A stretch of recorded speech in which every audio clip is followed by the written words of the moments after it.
दिल्ली स्थित भाजपा मुख्यालय में पार्टी की राष्ट्रीय प्रवक्ता शहजाद पूनावाला ने प्रेस वार्ता को संबोधित किया। इस दौरान उन्होंने कहा कि भ्रष्टाचार और अपराध को खत्म करने के लिए सरकार ने संसद में 130वां संविधान संशोधन विधेयक पेश किया। पूनावाला ने इसे राजनीति से भ्रष्टाचार मिटाने वाला ऐतिहासिक कदम बताया और कहा कि यह कानून नैतिकता और पारदर्शिता के पक्ष में है। वहीं इस मुद्दे पर उन्होंने विपक्षी दलों पर भी निशाना साधा। बस एक दो दिन में मित्रों, हम सभी लोग, खास करके जहाँ से मैं आता हूँ महाराष्ट्र के लोग, गणेश चतुर्थी के उत्सव के रंग में रंग जाएंगे। और महाराष्ट्र में हम गणेश जी को विघ्नहर्ता मानते हैं।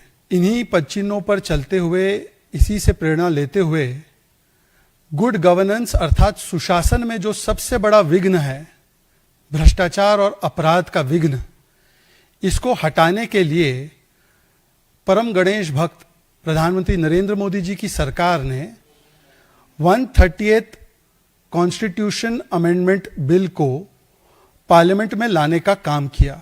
मोटा मोटी अगर समझाया जाए, कानूनी पेचीदगियों में ना फंसते हुए, तो ये एक ऐसा हथियार है, ऐसा औजार है, ये ऐसा tool to fight against corruption and criminalisation in politics है कि यदि कोई व्यक्ति जो एग्जीक्यूटिव पोस्ट पर आसीन है, चाहे वो प्रधानमंत्री स्वयं क्यों ना हो, चाहे वो मुख्यमंत्री हो, चाहे वो केंद्र या राज्य के मंत्री क्यों ना हो, अगर वो किसी गंभीर अपराध के मामले में, जो 5 वर्ष से ज्यादा जिसकी सजा हो, उसमें अगर वो जेल जाते हैं और लगातार 30 दिन तक जेल में रहते हैं और उनको न्यायिक राहत ना मिले किसी भी रूप से, तो वो अपने पद से हाथ धो बैठेगा। मोटा मोटी ये कानून इस चीज को सुनिश्चित करता है। मतलब कि ये कानून नैतिकता के पक्ष में है, मतलब कि ये कानून गुड गवर्नेंस के पक्ष में है, मतलब ये कानून क्लीन पॉलिटिक्स के पक्ष में है, मतलब ये कानून सुशासन के पक्ष में है। और जो सुशासन और क्लीन गवर्नेंस में जो सबसे बड़ा विघ्न है, क्रिमिनलाइजेशन ऑफ पॉलिटिक्स का, इसको हटाने में ये सबसे बड़ा एक प्रकार से वरदान है। पर दुख की बात यह है कि आज जब पूरे देश ने इस नैतिकता के हथियार को, इस सुशासन के हथियार को, उसका स्वागत किया है, तो एक हैंडफुल ऑफ ऑपोजिशन पार्टीज है जो कह रही है खुले मंच से कि हम नैतिकता के साथ नहीं, हम निर्लज्जता के साथ है। हम पॉलिटिक्स में प्रोप्राइटी और प्रिंसिपल के साथ नहीं, हम पॉलिटिक्स में प्रिंसिपल के साथ नहीं, अपने परिवार के साथ है, और परिवार पर दाग लगता रहे, पर हम पावर के साथ है।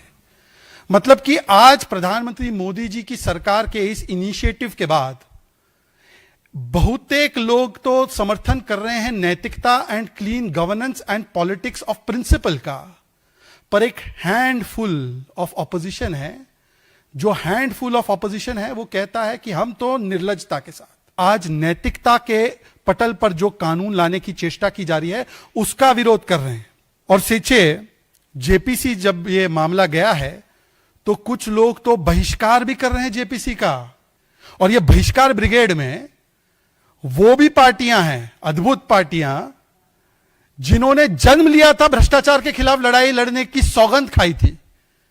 इनका भी पॉलिटिकल यूटर्न, या यूं कहूं सियासी धर्मांतरण, पॉलिटिकल कन्वर्जन ऐसा हुआ है कि अन्ना छोड़ के लालू तक, झाड़ू छोड़ के दारू तक, पाठशाला छोड़ के मधुशाला तक, और शराब में ऐसे खराब हुए कि अब बोलते हैं कि जिनको तिहाड़ भेजने का प्लान था, उनके साथ बैठकर बोलते हैं कि तिहाड़ से सरकार चलनी चाहिए, और चलाई भी।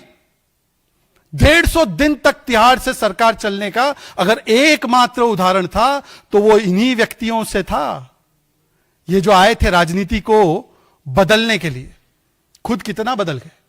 ये जो कानून है, ये जो प्रिंसिपल ऑफ नैतिकता है, इसका जन्म कहां से होता है? जन्म तो संविधान सभा में जब चर्चा चल रही थी के एम मुंशी से लेकर बाकी हमारे महानुभावों की, तो उन्होंने ये हमेशा सोचा था कि एक नैतिकता की राजनीति होगी। उनको तो लगा कि भाई हमारे नेता आएंगे तो वो नेता होंगे लाल बहादुर शास्त्री जी जैसे, कि एक आरोप लगाने की इस्तीफा दिया, लाल कृष्ण आडवाणी जी जैसे एक आरोप लगाने की इस्तीफा दिया, मदन लाल खुराना जी जैसे केवल ML लिखा था डायरी में, और वो एंट्री तो इज नॉट इवन प्रूफ, तो मुख्यमंत्री पद त्याग दिया। गृह मंत्री अमित शाह जी जैसे कि भाई जेल जाने से पहले आरोप लगने से पहले या आरोप सिद्ध होने से पहले ही उन्होंने इस्तीफा दे दिया। उनको तो लगा कि ऐसी नैतिकता के पटल पर राजनीति होगी। उन्होंने कभी यह नहीं सोचा कि निर्लज्जता का सबसे शर्मनाक प्रदर्शन करने वाला व्यक्ति वो होगा जो लोकपाल की मांग रामलीला मैदान से करता था।